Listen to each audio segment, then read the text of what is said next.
আমার বাইক লাগবে, না হলে আমি সব ভেঙে চুরমার করে দেব। সবার কাছে বাইক আছে, শুধু আমার কাছেই নেই। চুর করিস না বাবা, তোর বাবাকে আসতে দে। বাবা, আপনি কি চোখ দিয়ে কিছু দেখতে পারেন না? গ্রামের সবার কাছে বাইক আছে, শুধু আমার কাছেই নেই। জলদি করে টাকা দিন, আমি বাইক কিনবো। আমার খেয়ে দে কাজ নেই যে তোকে বাইক কিনে দেব। তবে হ্যাঁ, একটা রাস্তা আছে, যদি করতে পারিস তাহলে তুই বাইকের বদলে ট্রাক্টরও কিনতে পারবি। এইটা হলো আমার বাবা মানে তোর দাদুর হারিয়ে যাওয়া সোনার খাজানার নকশা। দুর্বল নকশা দেখে তো কিছুই বুঝতে পারছি না। বাবাকে বললাম বাইক কিনে দিতে, আর সেই হাতে একটা ফালতু নকশা ধরিয়ে দিল। দেখি আগে গিয়ে কি হয়। ওই তো, এইটাই মনে হয় দাদুর খাজানা। যাক, মনে হচ্ছে এবার আমার বাইকটা কেনা হবেই। শিগগিরই কাছে গিয়ে দেখি আমার দাদুর সোনার খাজানা। আল্লাহ রে! ওহ বউ, তুমি কোথায়? দেখো তোমার লাগি আমি কি নিয়ে আইছি, গাজর আনছি বউ।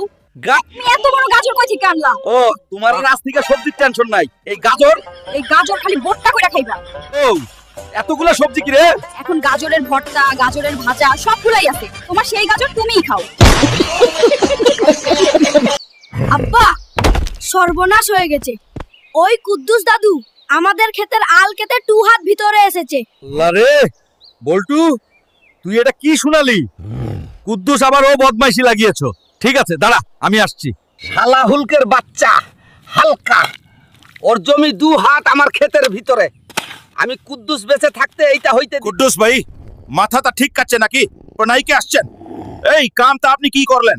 আমার ক্ষেতের আল আপনি এইভাবে কাটছেন কেন? হালকা, আমার মাথা গরম হওয়ার আগে এখান থেকে চলে যা বলছি, না হইলে কিন্তু কোদাল তোর পিছ দিয়ে ভরে দিব। ওই দামড়া বুড়ো, আমার বাড়ির কোদাল নিয়ে এসে এখানে ফটকানি করছস? আজকে এই কোদাল তোর পিছন দিয়ে ভরে দিব। হালকা, আমার যেন কেমন কেমন লাগতেছে। তোর দাদু মনে হয় কোনো মেয়ের লগে ছিল করতেছে, সাথে বিয়ারও খাচ্ছে। ধুর দাদি, কি উল্টাপাল্টা কথা বলছো? দাদু তো মারা গেছে আজ 5 বছর হলো, সেই কিভাবে ছিল করবে? তোমার মাথা ঠিক আছে না নেই? হালকা, আমার মাথা ঠিকই আছে। তুই এক কাজ কর, আমারে লইয়া ছাদে চল। মনে হয় তোর দাদু ওখানে আছে, শিগগিরই চল। দাদি, শক্ত কইরা ধরো। ঠিক আছে নাতি ভাই, তুই কিন্তু লাহে লাহে যাবি, আমার কিন্তু বমি আসে।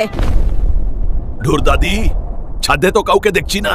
চল অল্প ঘুরে দেখি। অক্সিজেনের টেনশন নাই, বিয়ারের বটল হাতে চাই, ভুরিটা খুঁজে মরুক, আমার এখানে মুনওয়াক চলুক। ওই বুড়ো, তুই কি ভেবেছিলি তুই চাঁদে এসে চিল করবি আর আমি আসতে পারবো না? যদু 500, রহিম 500, করিম 500, কুদ্দুস 5000। না এইটা মানা যায় না। আমার দোকানটা এই শালাই তো নষ্ট করছে। ও দাদু, তোমার কি জ্ঞান বুদ্ধি কিছু আছে না নাই? আমার দোকানে তোমার 5000 টাকা বাকি, শিগগিরই টাকা বের করো। আমি তো 10,000-এর জন্য অপেক্ষা করছিলাম, তাহলেই তো নাতনি দুকুনিকে তোর হাতে দিয়ে সব বাকি মাপ। ওয়াহ হালকা ওয়াহ, তুই তো শ্বশুরকে খুশি করার সব আর্থ জানিস। এইভাবে চলতে থাকলে দুকুনিকে পাইতে তোর বেশি দেরি নেই। হালকা ভাই, কুদ্দুস বুড়ো তো তোমার ট্যাঙ্কি মেরে দিছে। দুকুনি আপারে সাদেকের লগে বিয়ে দিয়ে দিছে। তুমি তো জামাই না, জামাইয়ের নামে কলঙ্ক। আজকে আমার বাবা আসবে, যাও বাজারে গিয়ে সবচেয়ে বড় কাঁঠালটা কিনে নিয়ে আসো। তোর বাবা আসবে ভালো কথা, কিন্তু চিল্লাছিস কেন? যা, ঘর থেকে গিয়ে 200 টাকা নিয়ে আয়, বাজারে যাচ্ছি। দাদু, কি চত চত কাঁঠাল নিয়ে এসেছো? আমার বড় কাঁঠাল লাগবে। বড় কাঁঠাল পাইতে হইলে জঙ্গলে গিয়ে নিয়ে আসতে হইব। আল্লাহ রে!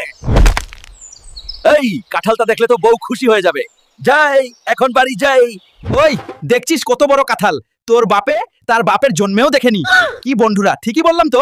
সাবস্ক্রাইব করুন।